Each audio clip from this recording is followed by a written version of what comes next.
Bonjour tout le monde, vous êtes sur Stage Fight Academy, Emotions Leading pour ceux qui me suivent en podcast. Aujourd'hui, je suis très content de faire cette vidéo parce que je vais vous parler tout simplement d'une chose qui me tient à cœur. Et pour vous parler de ça, je vais d'abord commencer par vous parler des 3 briseurs de confiance que l'on peut très souvent retrouver en conservatoire. J'ai vraiment une question qui me vient tout le temps en tête. Les écoles d'art, au-delà de l'aspect technique, au-delà de l'idée de nous apprendre à justement développer un art, ont aussi pour objectif, les écoles d'art vivants du moins, ont aussi pour objectif de nous transformer en performeurs, performeuses de scène.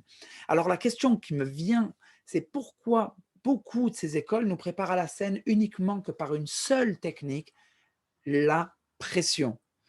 Est-ce que c'est la seule manière de faire? C'est vraiment une question que je pose. Et je vais tout de suite commencer par ça en vous parlant du premier briseur de confiance. Premier briseur de confiance, c'est la recherche constante d'excellence au travers de l'obsession technique. J'ai même pu entendre par une personne renommée, un professeur très très reconnu dans son milieu, qu'on parlerait de musique une fois que toutes les notes et que la technique serait là, serait parfaite. Et je trouve que c'est une aberration parce que la musicalité aide à franchir certains caps techniques aussi. Et je vais vous raconter d'ailleurs une histoire sur ce que j'ai pu vivre par rapport à cette technique de mettre la pression et encore la pression par rapport à justement cette technique, pardon, excusez-moi, pas de mettre la pression, mais de vouloir atteindre une excellence technique pour ensuite aller plus loin. C'était lors d'un stage de musique en été. Je devais avoir 13-14 ans, je pense, et j'étais tout fier, peut-être d'une manière un peu arrogante certainement, d'annoncer que j'avais fini mon 3e cycle avec une super note, voilà.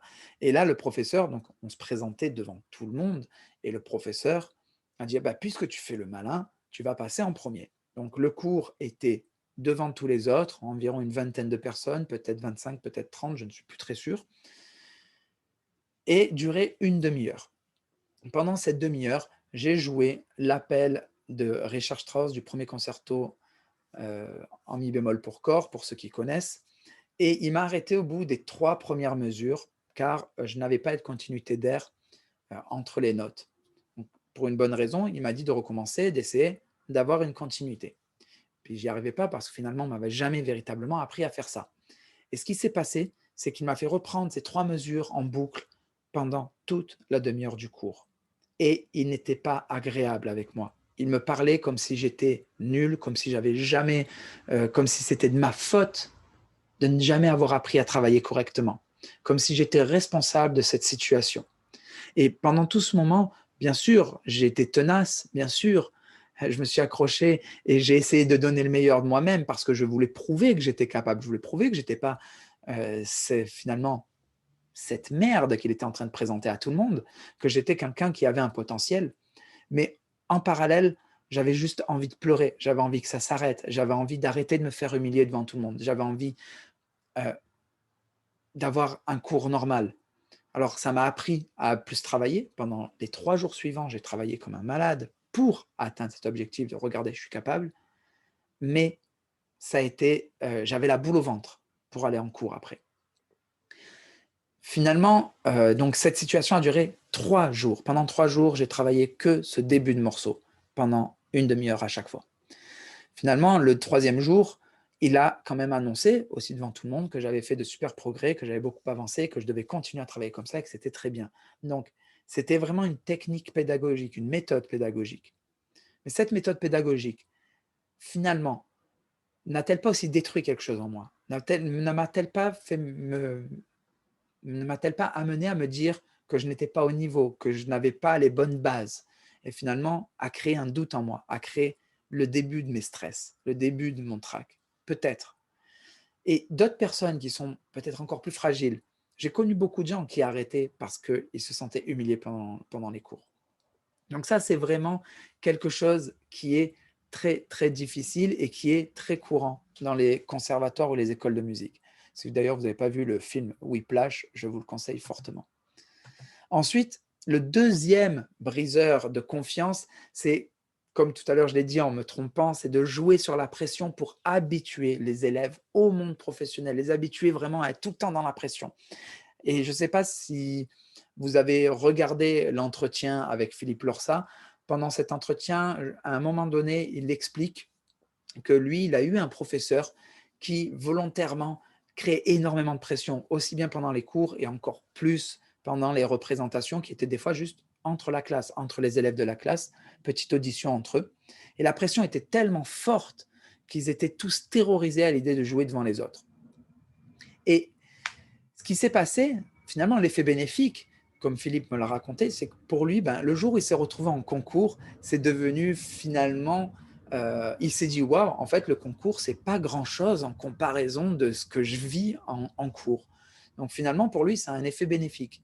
Mais combien de personnes, même si c'est peut-être un petit pourcentage, mais combien de personnes ont arrêté parce qu'elles ne supportaient plus ce genre de système, parce qu'elles ne supportaient plus d'être tout le temps la boule au ventre? Combien de personnes ont abandonné leurs rêves? Et ça, c'est vraiment une question que je pose. Ce système de pression et de qualité CD nous impose ça. Donc, comme je dis, je ne remets pas en question l'efficacité de cette méthode. Sur certains, elle marche. Philippe en est la preuve. Sur lui, ça a marché. Mais cette méthode n'est pas applicable à tous. Et pour certains, c'est la destruction interne de leur estime de soi, de leur expressivité et de leurs rêves. Finalement, entretenir un traumatisme, finalement, entretenir une pression, c'est peut-être le meilleur moyen justement de nourrir, d'entretenir un traumatisme, le traumatisme du stress, de monter sur scène. Et je reproche vraiment finalement au système dans lequel on est, aux écoles plus qu'aux professeurs, de ne pas prendre le temps justement de nous former, et de former les professeurs à comprendre que les élèves sont différents et qu'une méthode qui a fonctionné pour nous ne va pas fonctionner sur tout le monde.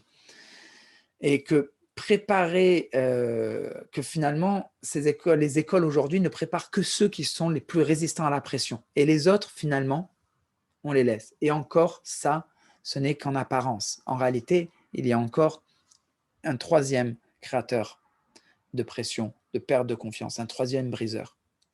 Donc, comme je disais, en dehors des grandes écoles, parce qu'en apparence, oui, donc je disais, finalement, on prépare que ceux qui résistent le mieux à la pression ou ceux qui trouvent le troisième subterfuge, le bêta-bloquant. J'en ai déjà parlé.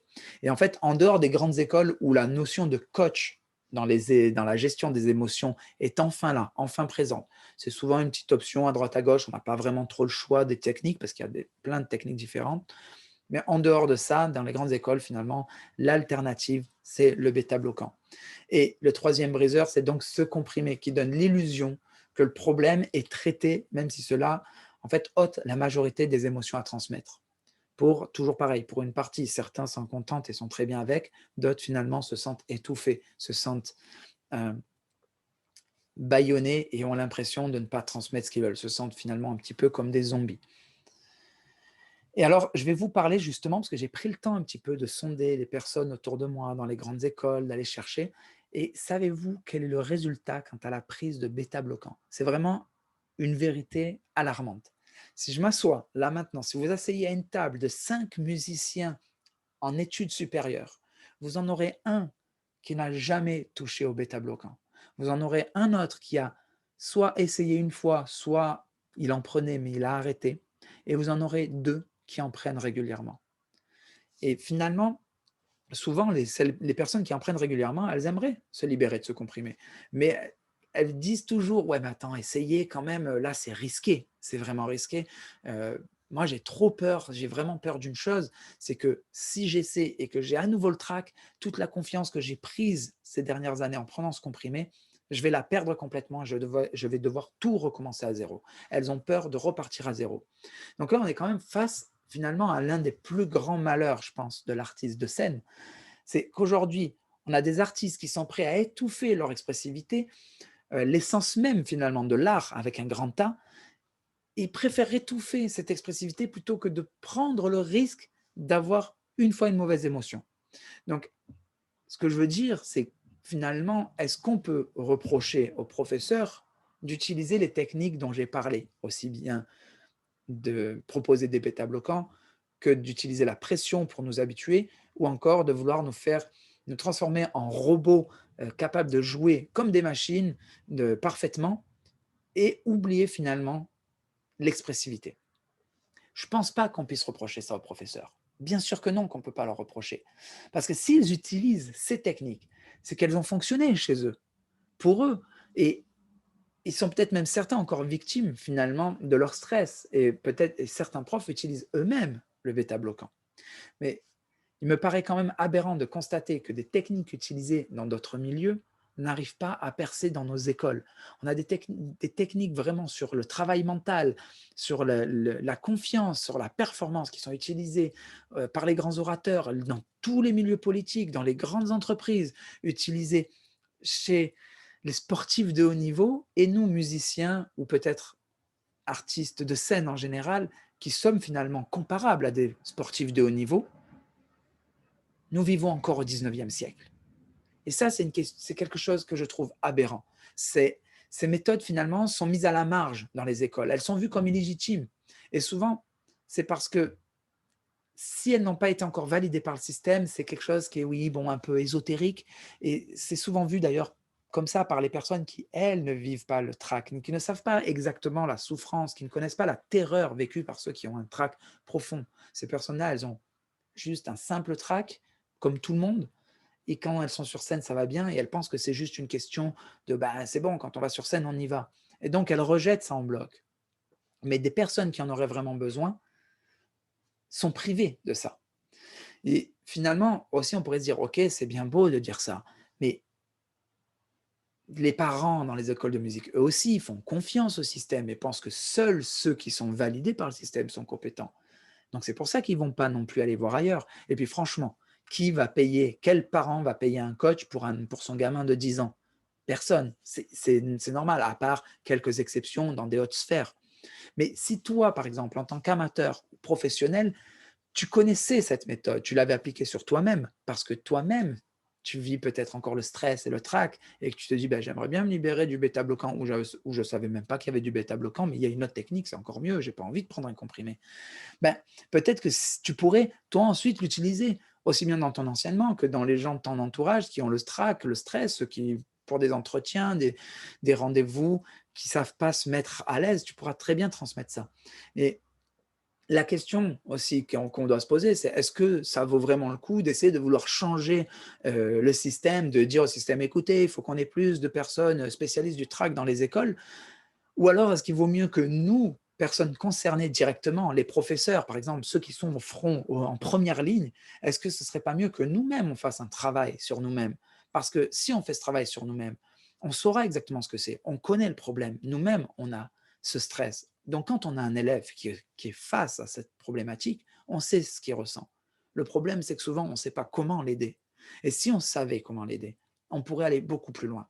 Et c'est vraiment la raison pour laquelle j'ai créé une formation gratuite, une masterclass, une vidéo te donnant toutes les clés pour recoller finalement ce qui a été brisé, pour connaître chaque étape, step by step, pour savoir exactement quelles actions à mettre en place afin de dépasser ça, afin de créer des émotions sur commande, afin d'aller travailler sur les blocages, afin de créer un système automatisé pour se faire plaisir, se régaler sur scène, vraiment dépasser cette situation, parler avec son cœur et le transmettre à son tour, le transmettre aux personnes autour de nous qui pourraient en avoir besoin, surtout si tu es quelqu'un dans l'enseignement, mais pas que.